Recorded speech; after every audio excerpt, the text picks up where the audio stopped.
I want you to remember something very important right now. It's not over until you win. Life can bring difficulties, obstacles that can't be overcome. But remember, your dreams are perfectly possible. Nothing is impossible when you have faith, determination, and perseverance. Come with me to explore how not only to dream, but to make those dreams come true. Stay firm in the belief that this journey is not over, and you have everything you need to win. Be firm, be strong, and believe that your dreams are possible. With great pride, ladies and gentlemen, let us introduce you to lesbrown. What I would like you to do at this moment, I would like you to consider your dream. Since there are a lot of dreamers in this room, imagine your dream for a moment. I want you to imagine and consider it. All right, folks. Allow me to share a little stuff with you. I don't think any of us have dreams that weren't given to us with the intention of realizing those specific desires. And I want to tell you about something that has transformed my life. As Jack mentioned, I began with really modest beginnings. I'm not sure what you're dreaming of. I don't give a damn if it sounds unrealistic. I don't give a damn how depressing it was because you've been pursuing that ambition. But this is what I am aware of. That the aspiration you own within your thoughts is indeed feasible. Please, let's say that aloud. It is conceivable. We can't always say, I can do that, you see. However, we can affirm that as long as we keep working toward our dreams day in and day out, they are conceivable to come true. Ladies and gentlemen, when I first started working on my ambition a little over 6 years ago, no one could have persuaded me. And since I was prepared to take a chance, and most people won't, I urge you to consider whatever your goal may be. The majority of individuals you speak with in an attempt to get them involved in the business are not willing to take risks. Most people have accomplished everything they could possibly do. They provide for their family, make a living, and eventually pass away. For those who are pursuing their aspirations, however, life has a unique significance. And here's what I will tell you. Striving toward your dreams will result in a great deal of disappointment, failure, suffering, setbacks, and defeats. However, you will learn certain facts about yourself that you are now unaware of while doing it. You'll come to understand that you are capable of greatness. You'll come to understand that you are more powerful than you could have ever dreamed. You'll come to understand that you are stronger than your circumstances and that you don't have to live a victim's existence. As Jack mentioned, my twin brother and I were born in an abandoned building on a hard nanolean floor in the Liberty City neighborhood of Miami, Florida. We were adopted when we were 6 weeks old. I was classified as educable, mentally retarded, and classified as EMR when I was in the 5th grade. I was placed back into the 4th grade and remained there until I graduated from high school. Although I lacked college training, I met a high school instructor who had a profound impact on my life. He said to me, "Young man, go to the board and write what I'm about to tell you," as I was waiting for another student to arrive. I replied, "Sir, I can't do that." "Why not?" he asked. "I'm not one of your students," I remarked. "It doesn't matter," he said. "Now follow my instructions." I told him, "Sir, I can't do that." "Why not?" he asked. I responded, "Because I'm mentally retarded and educable." "Don't ever say that again," he told me as he emerged from behind his desk and gave me a glare. You don't have to accept someone else's perception of you as true. And Mr. Leroy Washington, that man, accomplished something for me. Just as Dexter has been doing for you, he began sowing the seeds of dreaming in my head. And with that, gentlemen and ladies, I got to work on my dream. Furthermore, most people never pursue their dreams. Why I didn't for a long time. One is due to fear, specifically the fear of failing. And if it doesn't end up that way, and the anxiety associated with achievement. What happens if they do and I'm unable to cope? The other problem is that most people, women and gentlemen, grow comfortable, stop improving themselves, stop stretching themselves, stop pushing themselves, and ultimately develop a very pessimistic outlook on life. Furthermore, they give up on their aspirations, their families, and themselves. In addition, the majority of people don't think they're worthy. I could have been doing what I'm doing now for years, but I didn't follow through on my ideas because I didn't go to college. I didn't think highly of myself, and I let other people's opinions dictate my future. I therefore commend you for having dreams and for pursuing them. It's fantastic that you have confidence in yourself as it's the essence of life. Pushing and stretching yourself while seeking out opportunities to start improving yourself. And as a consequence of delaying putting my dream into action, ladies and gentlemen, I also have no idea what that dream entails for you. I can confirm that it is feasible. Nobody could have persuaded me that in a little over 6 years, I would be publishing my own book, Live Your Dreams. I will have 5 specials on public television in just over 6 years. I've been doing motivational speaking for AT&T for just over 6 years. Just over 6 years ago, Procter & Gamble, McDonald's, Business, Xerox, and IBM. Today, on Labor Day Monday, I will launch my own talk program. You can achieve your dream, I'm telling you. It is possible to realize your dream. It's crucial that you sprint toward your dream, but it's also crucial that you start to realize and think that you can live it. However, I want to tell you about something I did called choosing your future. In fact, I've created a series of videos discussing how to take control of your destiny and start creating your own reality. Furthermore, it's critical that you focus on and improve yourself in addition to knowing that you have the power to determine your destiny. You must remove the people that drain your vitality from your life, those who have no desires at all, individuals who do not put out effort or challenge themselves, those who are stagnant, those who no longer have dreams. It is imperative that you surround yourself with like-minded individuals and draw hungry customers to your enterprise. Individuals who are unreasonable and unstoppable.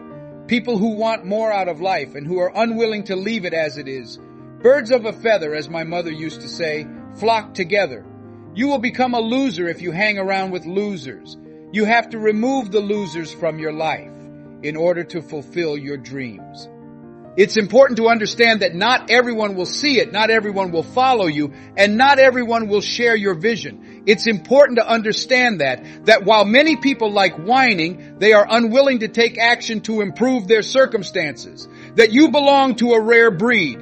You have to believe in yourself that I am capable of accomplishing this. I have to see it for myself, even if no one else does. That is essential. It's also essential that you exercise creativity when working on your ideas, ladies and guys.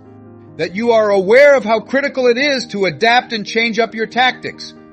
We frequently come up with brilliant ideas. However, if you're not pushing it in the proper direction and nothing happens, you give up and believe the concept is doomed. That is untrue. No, we need to develop our creative faculties. I was strolling down the street in New York when I saw a man who said, "Hey, mister, can I shine your shoes?" And I replied, "No, I have to go." I am pressed for time. I carried on moving. "Hey man, your shoes look clutty," commented someone else. "Could I polish your shoes, please?" "No, I don't have time," I said. "Sorry, but I'm occupied." Additionally, my pace increased, and a lot of people asked to do business with me. At last, a young man moved in front of me and said, "Pardon me." He then began to count. 97, 98, 99, and 100. "Says, sir?" he said. "Yes," I replied. "Please come here," he said. "What is it?" I asked. "It's my birthday today," he declared. Additionally, I give away complimentary shoe shines to the 100th person who comes by my shoe shine stand each year as a way of saying thank you to God for another year of life. "Would you bestow the honors upon me?" "Sure," I replied. "Why not?" On the shoe shine station, I stood up. Georgia. He worked hard to shine my shoes while I sat there, and they were shining when I looked at them after I got down. As I turned to leave, I stopped and said, "Thank you." "Excuse me, but what is your standard charge?" "Just 2, he remarked. "You know what I told you? Today is your birthday. Here are 5 of them. Hold on to the change." "Thank you," he said. He began counting again as I turned to walk away and looked in the other direction at other people approaching. 97, 98, 99, and 100. You have to be adaptable and always ask yourself, how can I make this better? This economy is driven by the consumer. It is imperative that you consistently investigate different approaches to enhance the caliber of services you offer to the individuals within your company. I recall hearing about a large company's extra value service that they offered to its clients. This is how the woman who conducted the press conference summed it up. "It's not our objective to please or satisfy our customers," she stated. "Our goal is to astound them. If you want to compete in today's market, you have to find ways to wow your clients by being one of those people that always follows through on your promises. That is unrelenting. Working with individuals you bring into your corporation requires that they perceive you as an excellent role model, since you set the standard for honesty, ethics, drive, and ambition in addition to your commercial dealings. That means you are the next stage. You are that only you are capable of doing it. And while you will encounter some setbacks and disappointments, that's just part of the process. You have to be aware of that. I recall beating my 9-year-old son, John Leslie, 10 times in a row when we were playing a game called Connect 4. I'm bored, John Leslie, I eventually said. I want to stop playing you, and I stood up. I'm ready to go to sleep, I declared, and kindly repeat after me. Together, let's declare that this isn't finished until I prevail. No, you can't go now, Dad, John Leslie said. Why, I asked. It's not over until I win, he declared. That was his mindset. After we sat down, we continued playing games.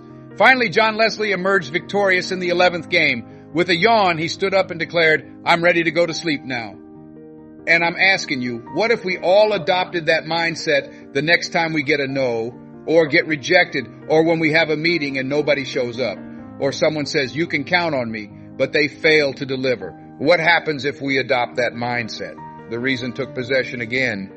Nobody has faith in you. You have consistently failed to win. Even if the lights are off, you continue to gaze at your dream. Go over it daily and tell yourself that it won't end until you succeed. Life will give it to you. This is the next action to take. Please repeat after me. I might be able to fulfill my dream. I have to improve myself, surround myself with positive people, and develop my creative side. It's me. I have to see it through. It won't end until I triumph. The subsequent item, knowing that, is vital. Absolutely. You do have the power to determine your own destiny and to steer your life in the direction of your dreams. It's essential that you set objectives, record them in writing, make plans, and continuously consider ways to start making improvements to what you're doing, whether it's your recruiting abilities or presentations, whatever it may be. It's also essential that you search for strategies to consistently come through when others believe you have given up. That you need to accept personal accountability and understand that you must make it your own mission to succeed. The next thing I want to tell you, ladies and gentlemen, is that some of you are already aware of how difficult it is. It's not simple. Changing your life is difficult. It was difficult when I experienced financial difficulties a little more than 3 years ago while running my firm out of the Penobscot building in Detroit, Michigan. In my workplace, I was also dozing off. The security guard said, "Excuse me, Mr. Brown. Can we see you for a moment?" As it was difficult to enter the lobby, and I replied in the affirmative.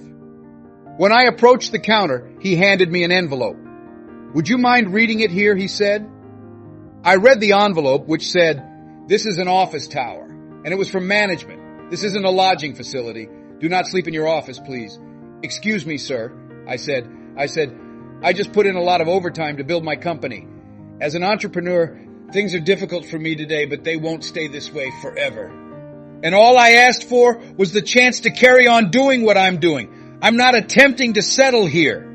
It was difficult to pass past the lobby, and occasionally they would chuckle. "Look at this guy. He's talking about getting successful. He's taking a bath in the 21 St. Floor bathroom upstairs. He snoozes on the ground, up there with him and 2 other dreamers. Examine him." Ladies and gentlemen, it was difficult to approach individuals and give a speech. In addition, I was having money problems of my own. Both my dreams and my bills were behind me. You can live your dream, I'm telling them. Gentlemen and women, it was difficult. It was so hard to get myself up every day and have faith in my ability to succeed. I had self-doubts occasionally. "God, why?" I exclaimed. "Why am I experiencing this? All I'm trying to do is look after my mom and my kids. I'm not attempting to defraud anyone. Why did I have to experience this?" It was really challenging, and I would like to express this to you. For those of you who have gone through some difficult times, never lose up on your goals. Had I persisted in holding on, pushing ahead and running toward my dream of having my own talk show someday, no one could have persuaded me otherwise. Ladies and gentlemen, it's a long shot, but I come from Liberty City, an abandoned building on a floor, and I never knew my parents. Being here with you in this Atlanta Dome today is a long shot. It's unlikely. No college education deemed mentally retarded or educable. However, I persisted in pursuing my dream. Never stop, never stop. Keep sprinting in the direction of your dream. It's crucial to remember that you will have times of self-doubt while you cling to that desire. Although difficult times are ahead, they are not here to stay. They have arrived to depart. It's critical that you understand that. Don't say that today isn't going well. Let's say I'm experiencing a day of character development. It's critical that you think you have what it takes to pull this off. At the end of the school year on June 1st, I recall this high school instructor, Mr. Leroy Washington. We had only a few days left before our departure, and my report card arrived just now. It also said that I would have to attend summer school because I had failed both English and history. And I had the impression that I was a failure, that I received documents more slowly than other individuals, and I had a really terrible and self-deprecating sensation. Additionally, Mr. Washington was addressing the seniors who were graduating. In the 11th grade too, I stepped inside even though I wasn't supposed to, since I felt that the speech he was giving was for me, and my heart started to race as he said. Tears started to stream from my eyes, and I was merely listening to him from the back. Since he was a highly theatrical individual, he said, I still communicate with him now. As you prepare to graduate from Booker T. Washington High School, he remarked, I want you to realize how fortunate and highly favored you are. And so you should start realizing that you are capable of greatness as you move into the future. And if just one person in this room starts to picture themselves as extremely fortunate and well-suited to accomplish their objectives, that person has truly understood the meaning of it all. That you possess greatness within you, and it is your duty to make that greatness a reality. That you are capable of making both your school and your parents proud.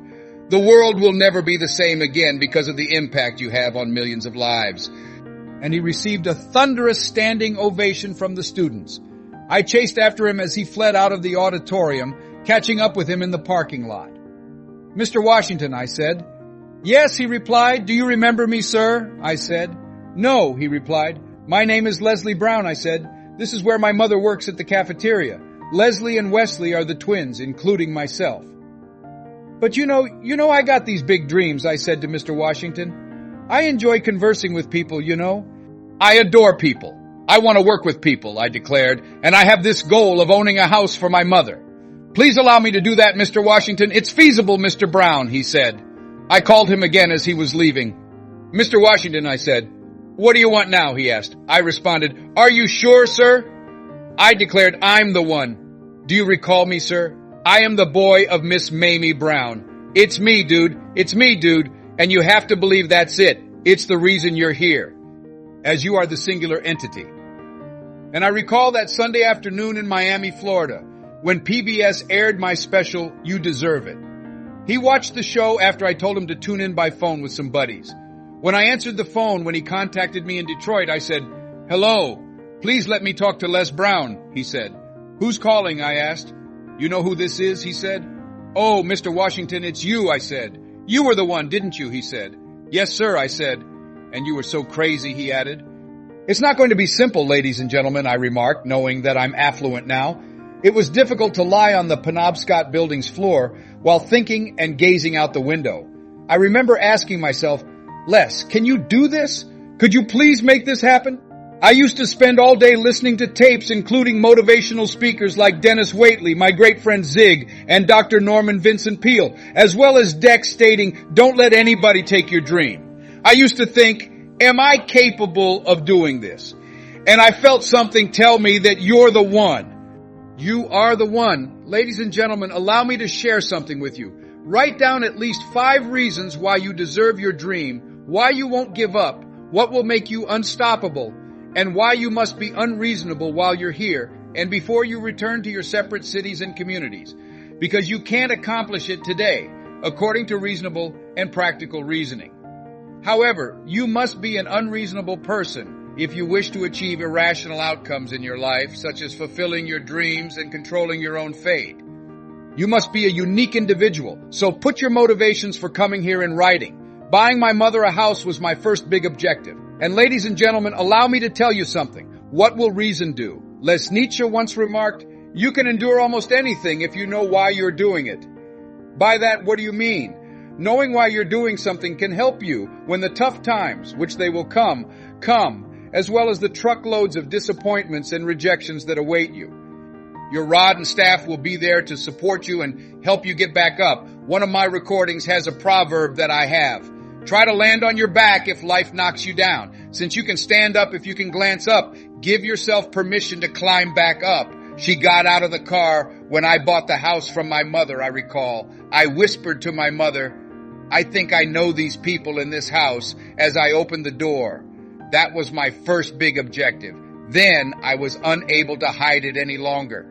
Mom, I have this for you, I said. She praised Jesus as she moved from room to room while admiring the home. I'm grateful, Lord, I could never have been persuaded that I could have experienced this. She turned to face me and added, Leslie, you caused me a lot of trouble when I was a boy. You were always interested in things. I want you to promise me 2 things, ma'am. No one could have persuaded me that day when I walked into that house and saw this woman holding you and your brother. What is it? She asked. Juan, please promise me that you won't split them apart, she says. I want them raised together, she uttered. I want them to become acquainted. My spouse was away in the war when I became pregnant, and I am unable to bear them. Make me a promise that you won't part with them. I swear, she said, I won't. I've never been a parent. I swear I won't keep them apart. Promise me you won't ever tell them who I am, she said, because my spouse would murder me if he ever found out. I swear, she said. She also claimed to have given them to us. She even shed a few tears. As she turned to leave, she glanced at my adoptive mother. Remember not to separate them, she warned. I promise to God I won't, she exclaimed. I refuse to part them. I'll keep them in one group. As she embraced all of you, she murmured, I never had any children of my own. I had no idea how I was going to pull it off, but I knew I could accomplish it with God's assistance. Ladies and gentlemen, my mother's dream was to raise us as her children. She was unsure of how she would accomplish it. That's what you will be like. A few of you have already arrived. You're not sure how you're going to accomplish this, though. However, you just have a feeling that I'm going to make it happen, somehow, with God's assistance. Please repeat after me. I will persevere through it all, no matter how difficult things are or become. I'll succeed in making it. You got the correct stuff, say, as you shake hands with people on your right and left. Thus, you really can live the life of your dreams. It is imperative that you surround yourself with winners. Adhere to your plan, persevere unceasingly, and never give up. You are the one. You must accept personal accountability. To make it happen, you have to take it upon yourself. And you must convince yourself that you can accomplish this, even though it will be difficult, in order to save. It's me, dude. I'm the one to make this happen. It's me who is going to succeed in this industry. Your success is fueled by the work you do to assist others in achieving success. It will be difficult, but figure out what will make it worthwhile for you. I said to Mr. Washington that I wanted to work as a disc jockey. Lesbrown stated, I'd like to share this story with you. He added that you have to be hungry if you want to accomplish anything meaningful in life. I then set out to work on my own personal growth. I want you to practice being a disc jockey every day, he stated.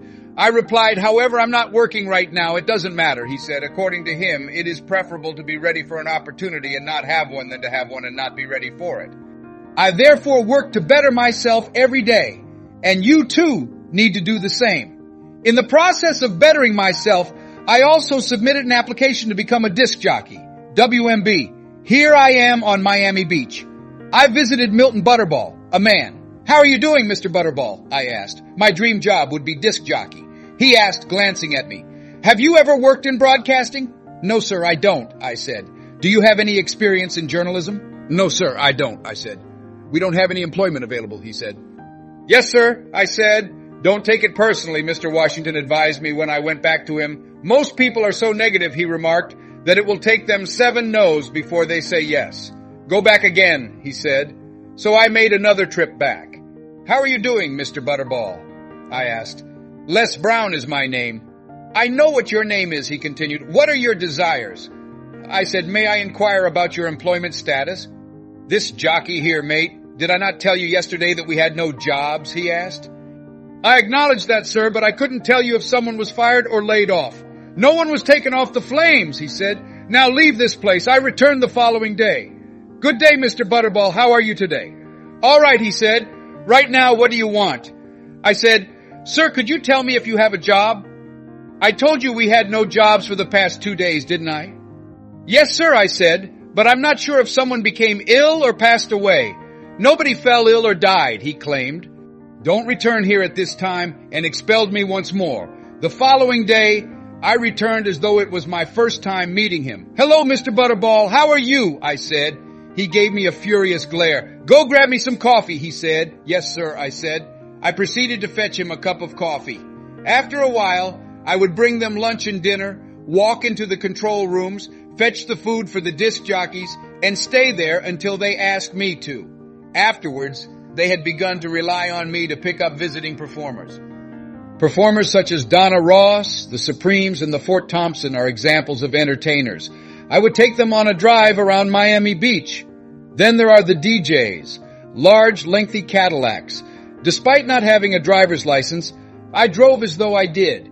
And one Saturday afternoon, while I was working at the radio station, I noticed that a man by the name of Rock was drinking while he was hosting. I was the only person there, wandering back and forth, hungry and eager, and staring at him through the windows of the control room. Say, drink, Rock, I was saying. Sip, Rock, and drink. If he had asked me to go get him some more, I would have gone. Before long, a general manager answered the phone. I also picked up the phone. I said, hello? Les, this is Mr. Klein, he said. I acknowledged that. Rock can't finish his program, he remarked. I acknowledged that. Would you please bring in one of the other DJs, he asked. Yes, sir, I said. I ended the call. Now he must be thinking I'm insane, I said. I gave my mother and my girlfriend Cassidy a call. You guys put on the radio and step outside into the front porch, I said. I'm going to go live soon. After waiting for roughly 20 minutes, I gave him another call. I couldn't find anybody, Mr. Klein, I said. Little boy, are you familiar with operating the controls? He said. Yes, sir, I said. Enter there, he commanded. Make a statement here. Yes, sir, I reply. I was eager to take charge of those controls. I turned on a long-ago Stevie Wonder album called Thumbs. I shouted, look out, this is me, LB Triple P, lesbrown, your platter-playing papa, as I took a seat behind that turntable. None existed prior to me, and none will exist following my departure. That makes me the one and only, young, single, and eager to socialize, verified, authentic, and unquestionably qualified to satisfy you. Lots and lots of action. I'm your love partner. Go on, sweetheart. I was starving. I was famished. You must be starving. You must be starving. That being said, ladies and gentlemen, those who are pursuing their ambitions know that it is feasible, that you can live out your dream, that it is essential, that you must be persistent, that you have a plan of action, and that you are creative. Those who are living their dreams of discovering winners should connect with those who are living their dreams of a people who understand that in the event that something happens, it is up to them and they are resolving internally. It won't end until I triumph. Those who are pursuing their dreams are aware that they will face challenges. They continue running because they are telling themselves that they are the one. It's me, dude. I will persevere through it all, no matter how difficult things are or become. Those who are hungry are the ones who are pursuing their dreams. You must be hungry, say, when you shake someone's hand on both your right and left. And I want to dedicate this to you, my dearest love, while you race for your dream. Dexter and I both want to thank you. It's what people know me for. On our cassettes titled Choosing Your Future, it states unequivocally that if you desire something so much that you are willing to fight for it, work nonstop for it, sacrifice your time, peace, and sleep for it, if your entire dream and scheme revolve around it, and life seems pointless and unworthy without it, if you gladly sweat for it, fret for it, plan for it, and let go of your fear of the opposition for it, and if you simply pursue that thing with all of your strength, then you will be strengthened in your wisdom, faith, hope, confidence, and stern persistence. If you are determined and dedicated, you will besiege and beset it with God's assistance. If nothing, not even cold, poverty, hunger or thirst, illness or agony, or physical or mental discomfort can keep you from achieving your goals, you'll comprehend. This is the infant boy that Mamie Brown misses. Leslie Calvin Brown remarked that it has been both a privilege and a very satisfying delight. I'm grateful. Friends, the road to the dream isn't smooth. There will be times when you're tired and want to give up. It's not over until you win. You are getting closer to your goal with every problem you solve and task you take on. Don't give up on your dreams. Don't give up. Be persistent and don't give in. When you're having problems, know that they will only last for a short time and that you can get through them. Every day that you keep working hard and every step you take forward shows how determined and sure you are. Be sure of yourself and your plans for the future. Your dreams can come true because you have everything you need. Always keep in mind that this trip is not over and that you will not stop until you reach your goal. Let's get going right away, keep our faith, and work hard. Every day should be a chance to move toward your goals. You will be able to. Do not give up. Have faith in yourself. Your dreams are possible and your life will go on. You have to win for it to be over.